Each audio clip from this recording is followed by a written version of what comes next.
Not long ago, Habitat for Humanity of Northwest Indiana had a changing of the guard.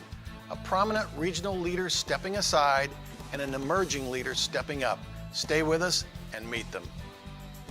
Running a business requires smart decisions every day.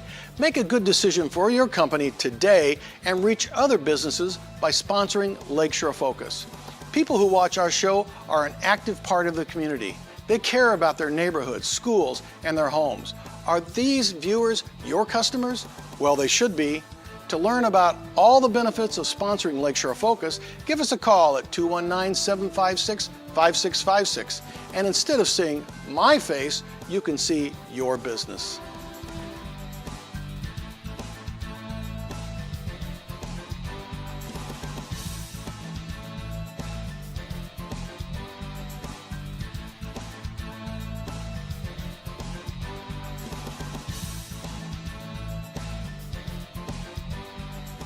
Welcome again to Lakeshore Focus, a weekly show highlighting the key issues, important events, and interesting people in our region. I'm Keith Kirkpatrick. Habitat for Humanity does great work in our region and everywhere. Its success is driven by incredible volunteers and excellent leadership. When that leadership changes, the past meets the future. Where we have come from and where we are going are the focus for our guest on today's show. Let's meet the past. Dan Klein, who is the previous Executive Director with Habitat for Humanity of Northwest Indiana, and the future in Dawn Michaels, the current Executive Director for the same organization. So we got the past, the present, and the future. Is that We're all here. We're all here.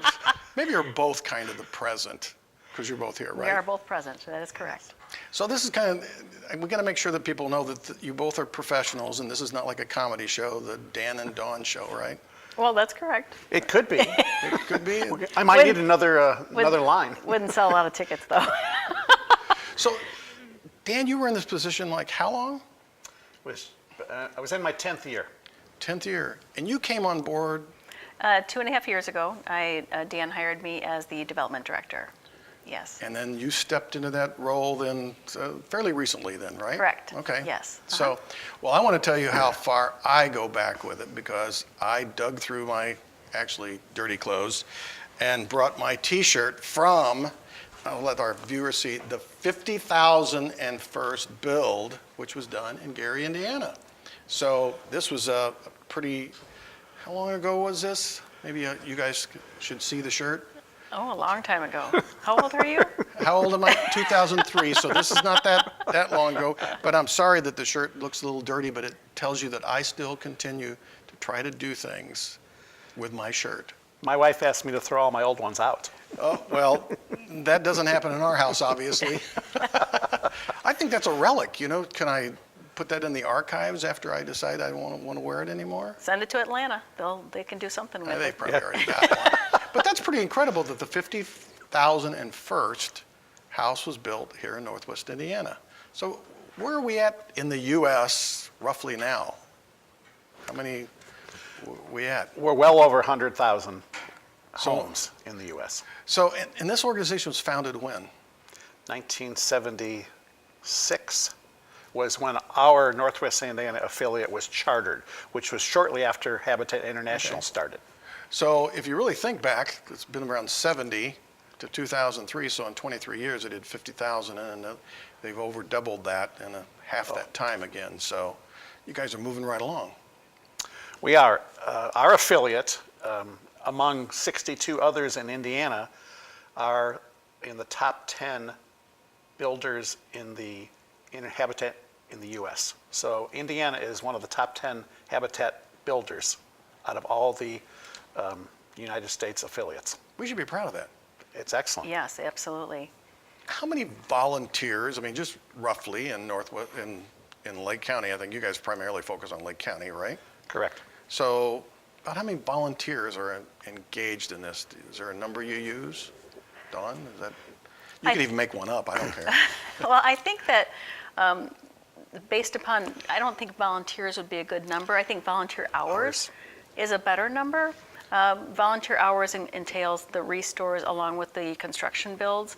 And I know last month we had, I believe it was 800 hours alone in 1 month. Okay. which is significant. And that's a winter month, too, and we always pick up, of course, a lot with our build season in the spring and summer. And a house takes a lot more, It does. right? I mean, it seemed like when we did that house, which has been quite a while ago, it was well over 100 people involved in that. But people were fixing food and all those kind of things. What other roles do volunteers play in this? I think everybody thinks they're builders. Well, Go ahead. no, I was going to say, in the beginning, when there was just mostly construction, it was just construction. And now with the expansion of the restores, we use and utilize people in there to help sort through the materials that are donated to us, price them, get them out on the floor. So we're picking up, from a restore perspective, with volunteers, we're picking up more hours there than we've ever had before. Has that become a pretty important portion of your revenue, these stores? You got two, right? Yes, we have two, absolutely. And the restores help cover our overhead.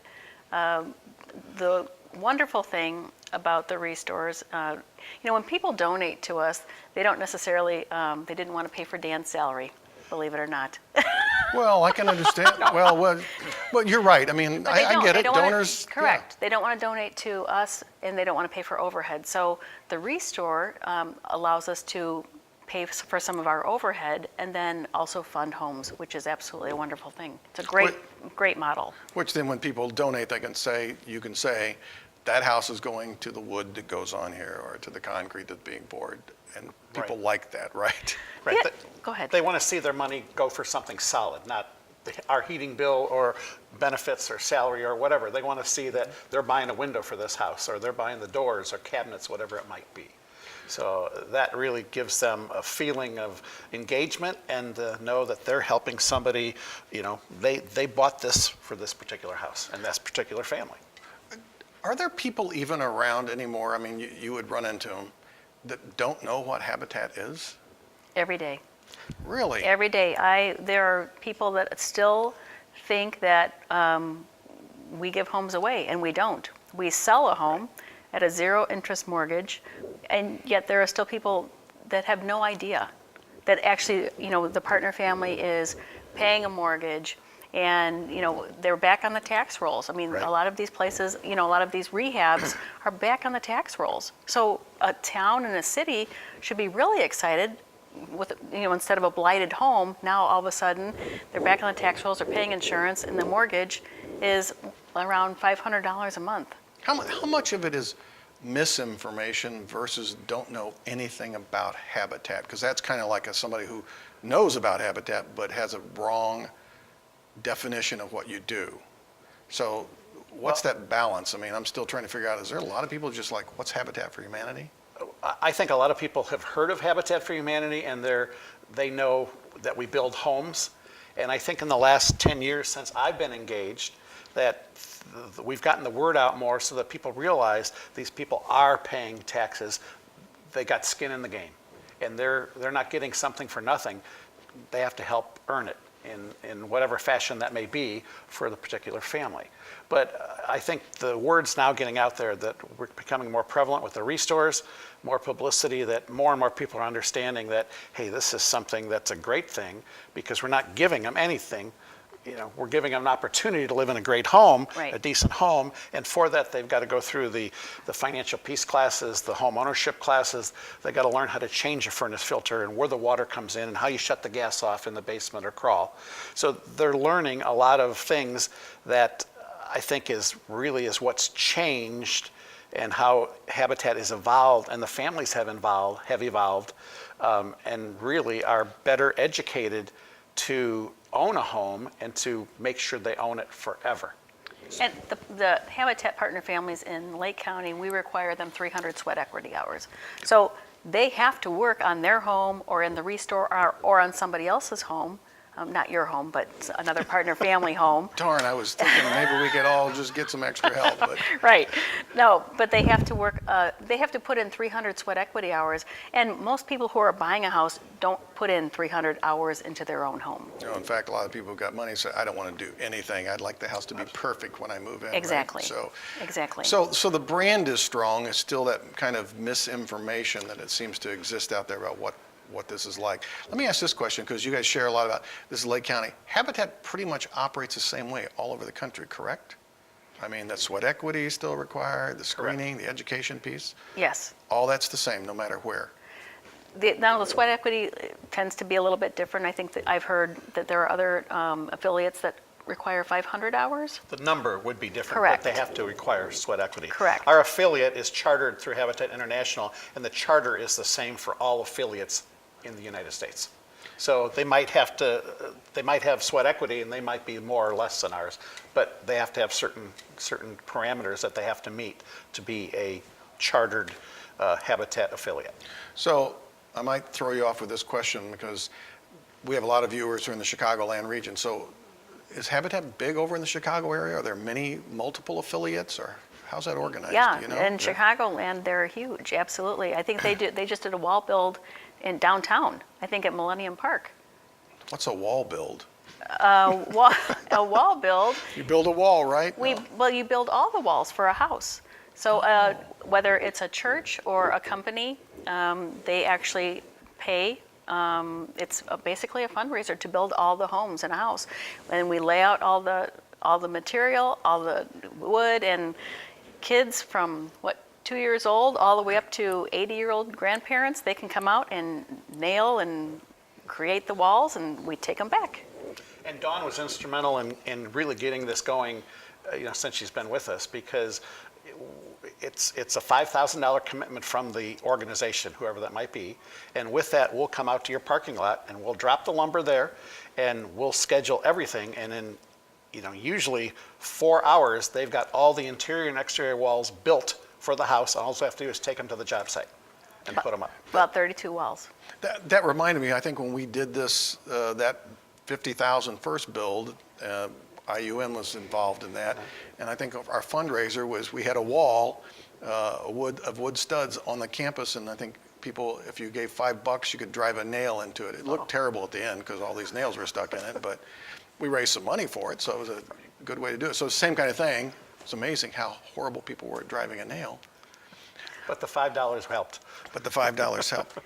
How skilled do people have to be to help? Well, for a wall raise, I mean, you don't have to be skilled at all. You can have your grandkids there, and you're just, pounding nails, and this piece of wood has to go here because they're all pre-marked. It's almost like a puzzle, which is great. For a actual build, you don't necessarily need to be skilled at all, but you just need to be comfortable, I think, on a job site. You don't want to necessarily, we've had some people that, show up in flip-flops, and you can't wear flip-flops on when, you have, compressors going and everything else. It's not safe. It's not safe. So, people, you have to think about some of that as well. So you get to educate them about how to take care of a home too, right? Absolutely. Our construction manager does a great job in engaging people and finding out what their comfort level is and working on whether they're putting up the siding or they're putting in windows. He'll walk them through what needs to happen. And if he's not available, we'll have team or crew leaders that will do the same thing. So what do you hear or understand about the great feeling, I guess, that people have if they come and help? Because you can't feel like you're really that productive hitting nails a couple of times. And I think the wonderful feeling comes when actually the partner family is moving in, to that house, and they come out for the day to help build. And you're building a wall, you're putting siding next to the person who's actually going to live there, and they're reinforcing the fact that they're thanking them. Thank you for your help. Thank you. I can't wait to move in. I can't wait to have my kids' first birthdays here and everything. So that's a great feeling when we are able to have our partner families out on those builds. I've seen that. That's real emotional. It can be very emotional. Since you've done this for 10 years, can you think back to maybe a family like really touched you when, without naming names, but just... Well, I've been through many house dedications, and that does tend to get emotional.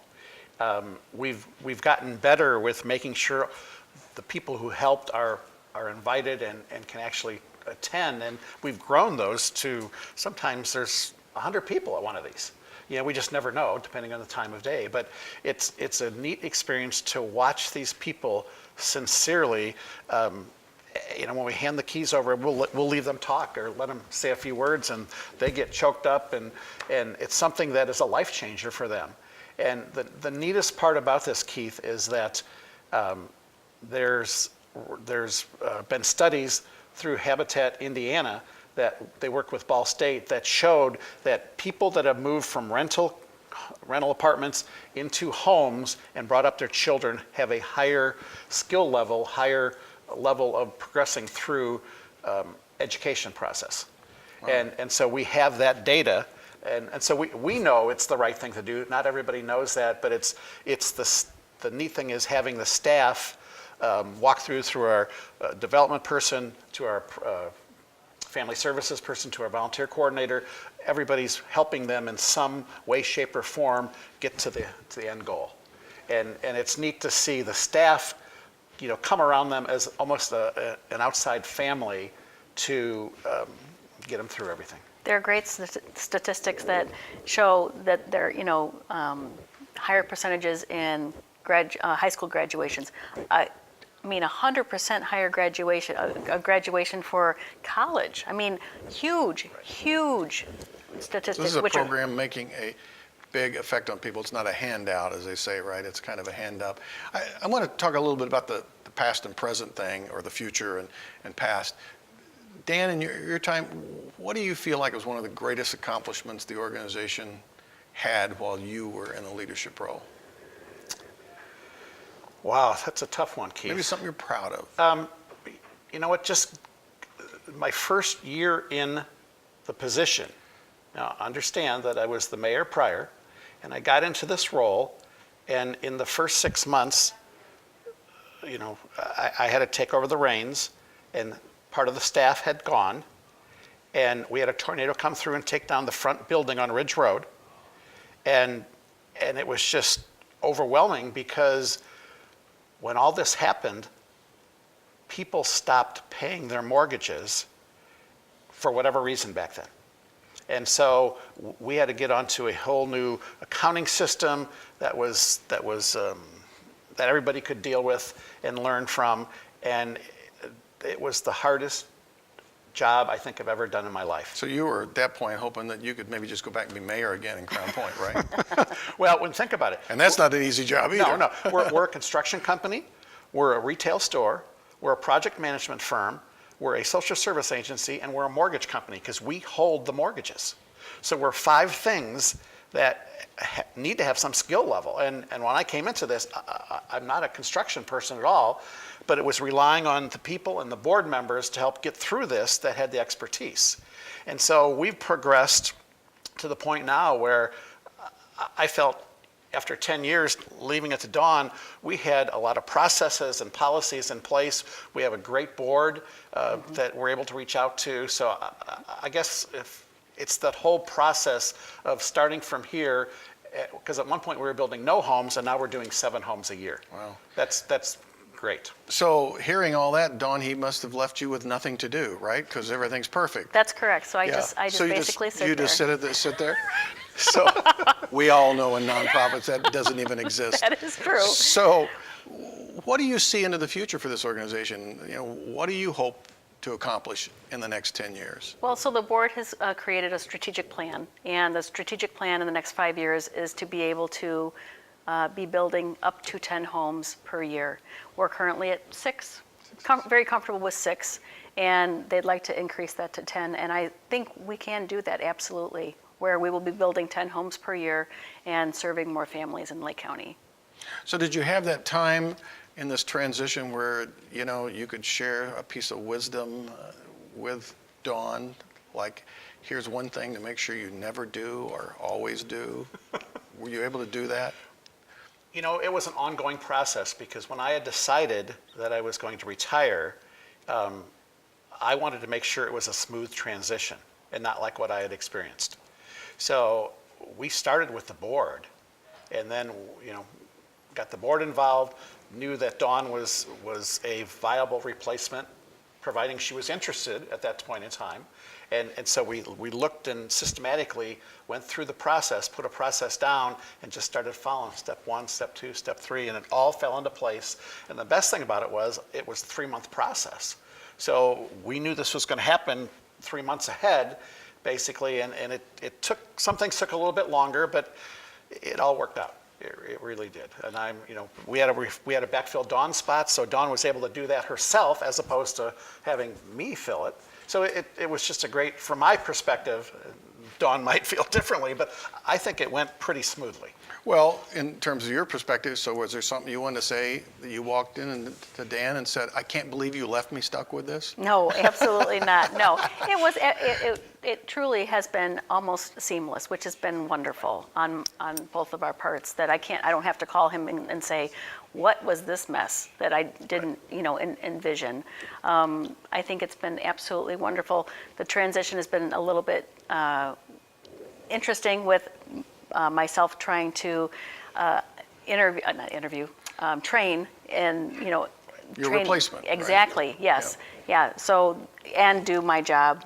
And so that's been a little bit of a challenge. But other than that, I'm glad I'm there because I can answer questions. One of the reasons I wanted to have you two on, besides the fact that I really like you a lot, was the fact that I wanted people to see this transition and how this can work, and as a good example, because I think this is real important in the nonprofit world. So we're down to just a little short time here. If there was one thing you wanted people to know about Habitat, what would that be that still people don't know, or I just wish people understood?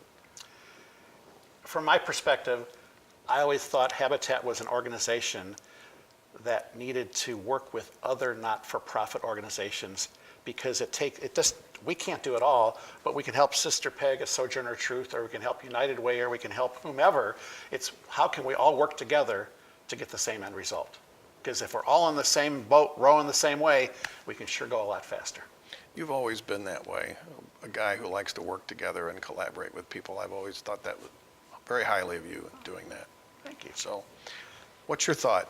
I think the one takeaway that I would want people to know is that we break the cycle of poverty.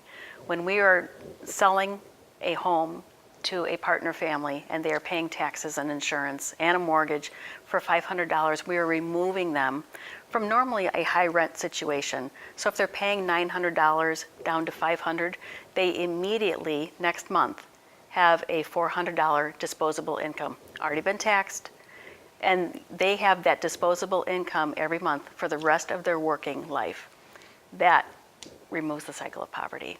Makes a big difference in people's lives. And they reinvest. They reinvest in the community where they live. They're now fixing their car. They're now, going out to eat and buying clothes and everything else in their community.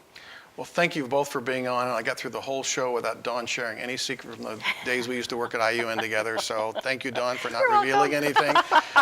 And I reciprocated, so yes, you did. Remember that. Thank you for all the great work. And Dan, I know you're on to new things. We'll have to have you back to find out about that at some point. Great. Love to, Keith. Thanks for being here. Thanks, Keith.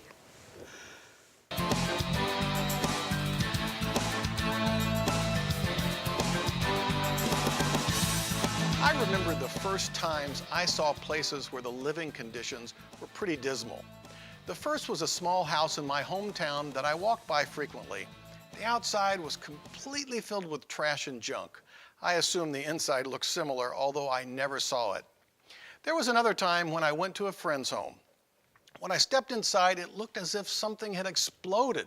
There were clothes, papers, dishes, food containers, boxes, and more. Every table, chair, or fixture was covered with stuff. Don't misunderstand, my family did not live in the lap of luxury. We had a modest 3-bedroom house with 1 bathroom, and I remember worn carpet, used furniture, and the fight against mice and bugs, but my mom kept it clean and tidy. My education continued through life as I witnessed some of the horrid conditions college students inhabited and created. After graduate school, I worked in Chicago with families of kids who had been arrested. Many times I was in places where they lived and, wow, no heat, electricity, or furniture. Hallways filled with empty bottles and every kind of garbage. There were holes in the walls, missing doors, rusted fixtures. Each time I left such a place, I wondered, how could people live like that? I realized some of these conditions were of their own making, but sometimes it was the fault of the landlords. I share these examples to emphasize that such conditions create health and safety concerns for the people living there and near, particularly the children. To remedy this situation, we need to enforce a set of standards for what is expected of building owners. They should not be allowed to rent places which are dangerous and unhealthy. We also need to continue and enhance educational efforts for residents who live inside these units. Many were never taught or don't understand how it could be different. Housing is a grave concern in this country, and everyone deserves a decent place to live. We have way too many people in substandard conditions. You will hear people say, it's worse in other countries. That may be true, but does not excuse our country for allowing it.